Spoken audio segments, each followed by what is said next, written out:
March on. I don't know.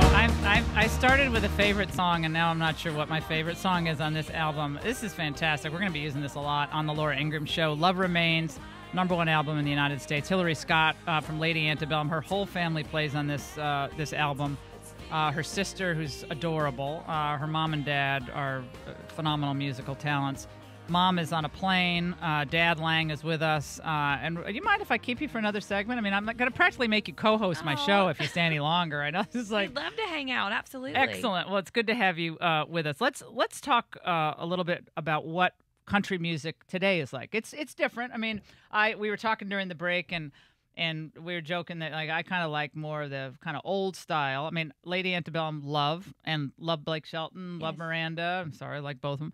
But I like Merle and Glenn Campbell, and I go back to that old style. Ray Price and did you listen to any of that as a kid, or your dad make you listen to it? Or we listened to a lot. I mean, I will say both my mommy and my dad have such a varied musical taste. So we listened to everything from Loretta Lynn, Tammy Wynette, the Judds, Reba. We listened to James Taylor, Jim Croce. I mean, everybody. That's I mean, good. we listened to a lot of storytellers, really. I mean, that's kind of the common theme. And so it was great. I think you hear a lot of those influences, I think, throughout this record. especially with Ricky Skaggs, who, of course, is from the tradition of the old, more bluegrass country roots. I mean, when you hear Ricky Skaggs sing a song with gospel or, bluegrass, that is country. It's the real deal. Right. That's for sure. And talk about that a little bit, just that storytelling aspect of classic country music, how it's translating today. It's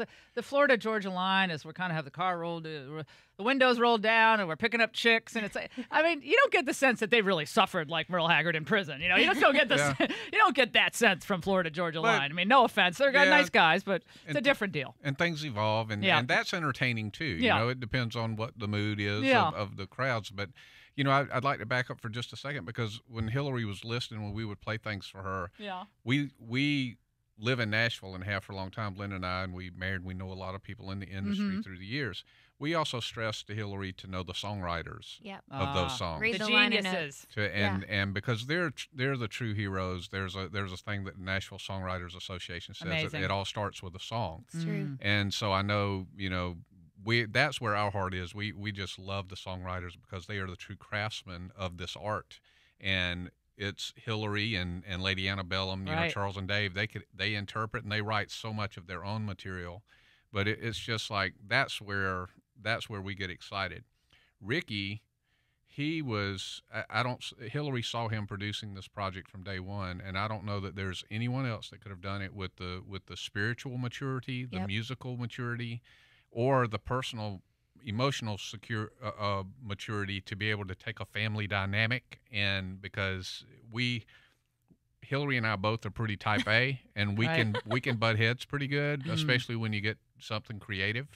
And so you can talk more about that. Does he referee that with you guys? That's what we were going to talk about that earlier. Literally, we got him a referee jersey and a whistle the first day of recording. And he only had to blow the whistle twice, I will say. We were really well behaved. What's the argument over? Is the argument over who comes in when or who picks up? I'm just guessing, who comes in when? Scheduling or, where to have is that going to be a guitar solo or is it going to be a piano solo? Just creative, but we handled That's it fun, well. though. That's one of the good stuff. Do you guys ever jam at home? Just, I mean, to me, a lot of the great music comes out of just sitting around and stools and starting. Oh, I like that sound. Do that again. Or I was watching the Beach Boys, documentary about Brian Wilson and how he created, and some of it was just crazy genius, but a lot of it is just like sitting around and going, I like that, or do that again. What we've done at our home is open the doors. We just throw the doors open and we invite a bunch of singer-songwriters to come. And so we have, and you mentioned it on the break guitar a while ago, pulls. we have guitar pools. Yeah. And so man, we that's will fun. Guitar pull. By the way, everyone listening who isn't from the South, when he says pull, he means pull. Oh, okay. Yeah. Pull. Not It's not a pull. guitar pull. See, I'm from Connecticut, so I hear that Southern accent. I can interpret the Southern, but a lot of people listening like Nevada don't know what you just said. Pull. Yeah. Pull. When they all sit around after having way too much like Yukon Jack or whatever you guys drink, and then you sit around like you pull the guitars out. Okay, yeah. Well, and you show off with each other, because I've been to those. Well, we're like the Clampetts come to Right, Washington. exactly. So, it's True. just. Hayseeds. Yeah. Which one is more redneck than the other? All right, let's go. I was talking to John Hyatt not so long ago, and he was talking about working with Bonnie Raitt, and when he wrote "Thing Called Love," of course he recorded it, and it's beautiful, it's a great song, but she made it a big hit. Mm-hmm. And because she had the evocative voice, he has a cool voice, but the songwriters, it's just, that's where the magic comes in. Sinatra always said that, though. It's like you hook up with the right songwriters and he can make it sound beautiful, but without the words, there's nothing there. So that's where you come in. You both write. Yes. And you sing. And is there any better feeling, though, than when you write it and it comes from your experience and then hearing it versus covering? Covering is different deal. They're kind of, they both are really interesting. Like Love Remains, for example, the title track we didn't write it, we found it. And Tom Douglas, who's an incredible songwriter. Did we hear the cover track yet? He and his friend. All right, we're going to play it in a second. Bill Diodario. Jim. Diodario. Oh my gosh. Jim, for some reason, I have a hard time with names sometimes. Jim Diodario wrote that, and it just really described our family better than I think we could have. We felt like it really just went through the whole entire cycle of life from birth to death, and it really just fit perfect. And that's what we tried to do when we selected songs that we didn't write for this record. They had to fit. They had to feel right. Love Remains. We're going to dip into Love Remains now. 2, 1. And tell us about where you're going next. What's physically, geographically, but also where are you going with your career? I mean, we know Lady Antebellum, but you must have like a bucket list of things that you want to accomplish. I think at the right time, when scheduling all makes sense, we would love to tour this album, to bring these songs to life all over the country in markets and to people that really want to hear it. And, that would be an amazing thing to do. I'm working on the next Lady Antebellum record. We're writing for it. We have a lot of the fall marked off to record it. Wow. So I really think that the beautiful thing about what this season has taught me is that I don't have to choose. And I think Charles feels that way. I think Dave feels that way. I think as long as we are creatively inspired, we're going to be better in every arena that we're in. It's pretty a nice arrangement you have that you can basically tour anytime you want. I mean, there are a lot of people who are kind of desperate to go out and touring, but your tour manager's like, get on the road, get this album done.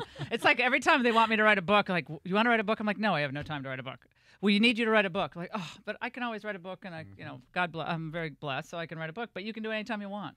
Well, and there are seasons like summertime. Right. Obviously, is like the big great time to tour because it's fairs and festivals, which is what we've been doing all summer.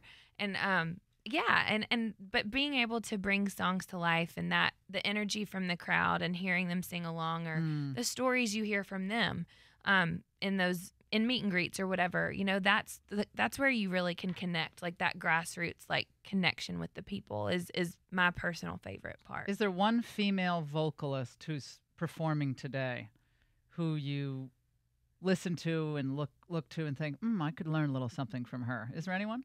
I mean, I really listen and study Adele a lot. I was just going to say Adele. Yeah. I literally was just going to say, I bet it's Adele. It That's is. interesting. I mean, she just has such a I always lean towards singers who aren't necessarily perfect with every note, but you believe every single note. And I mean, she's as close to perfect, but you believe her. And the way that they capture her vocal on the records, the way she sings them live, I mean, there's really not anyone I can compare to her. Could you imagine going out on your own on an empty stage with no one else, just an orchestra down below and doing what she does? She has some major courage. Yeah. I was gonna say you're just out there. I mean, Yes. she's just, when she walks on stage and you have she has the big video screens behind her, and she just walks out and the first thing she says is hello, like that. Yes. The whole place goes crazy. Oh, that's about as naked as it gets. No, being that's up there pretty good. alone. The fans, Lady Antebellum, and you personally have such committed fans. My interns were like crazy that you were here. I'm like, Hillary's coming in. That's fine. That's fine. But they're so devoted to you guys. And How do you stay grounded? I know that seems such a cliche question, but it really is. It's important. I mean, I have a teeny bit of the thing that you deal with in just the political world, but in your world, it's amplified 1,000-fold. So how do you stay grounded? I have to thank my dad and my mom because they grew up, together in this industry, and then I was raised in it. Yeah. They taught me by example that if you don't enjoy the people you're with, if you don't really invest in relationships with solid people to do life with, everything about this life is empty. And you can have all of the comforts in the world, but if you aren't enjoying who you're with, or if you are not at a good place with your family or your friends, you feel lonely, and I just feel like that is really one of the most invaluable things that they've taught me by example, and always, putting people around you that you sit down and go, if I ever start getting crazy, tell me I'm getting crazy. I mean, the industry is filled with people who had unbelievable talent. I mean, whether it's pop, rock, or even country. And, one of the saddest things Quincy Jones said, and he said it on the air, I'm not, sharing any confidence as I shouldn't. He said, two of the greatest talents I've ever worked with are dead, and I'm still alive. Michael Jackson and Whitney Houston. Yeah.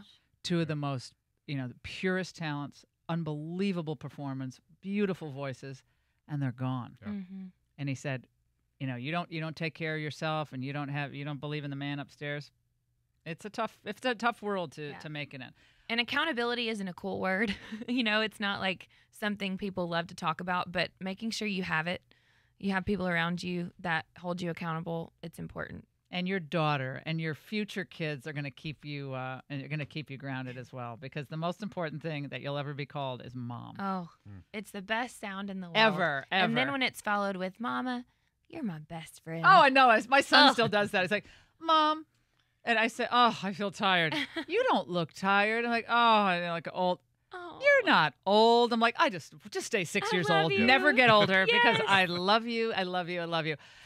This is such a pleasure. Thank you so much for sharing your daughter with us, Lang. And tell Linda I want to see her down there. And when I come down and visit Nashville, you're real inspirations. Thank you. And forget the talent. You're good people. Well, thank you for the opportunity to come and talk about this. Absolutely. And we want to see this on the road. I don't care if you're in churches. I don't care if you're in VFW halls. The places are going to sell out. We and don't it's either. Be packed. We'll go anywhere. Yeah, perform this at hospitals. Go to the Walter Reed Hospital. Go perform for some of the vets. Everybody needs to hear this type of music today at a time where there's so much heartache all over the world. Hillary Scott, Lang Scott, thank you so much. Best of luck. We'll be in touch for sure, and we'll be following you. Thank you. All right, God bless. We're going to take a break on the Laura Ingraham Show. 855-40-LAURA. Reaction to this and a lot more coming up.